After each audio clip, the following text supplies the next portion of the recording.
Hello everyone, welcome back to my YouTube channel. Today I'll show you how to fix the incorrect date and time on your MacBook Pro. First of all, open the Apple menu from the top left corner of the screen, and from the menu click on System Settings. Once the settings window opens, look at the left sidebar and click on General. Inside the General section, find and open Date and Time. Here, one quick way to refresh the clock settings is to turn off the option called Set Date and Time automatically. Your MacBook may ask for your password or Touch ID before you can make changes.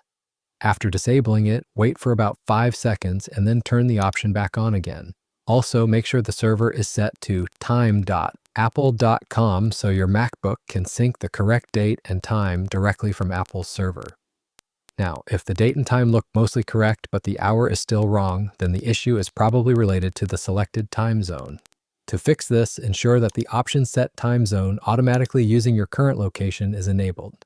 If this option appears grayed out and you cannot enable it, go back to the left sidebar and open Privacy and Security.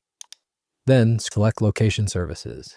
Make sure Location Services is turned on. After that, scroll to the bottom and open System Services, then click on Details.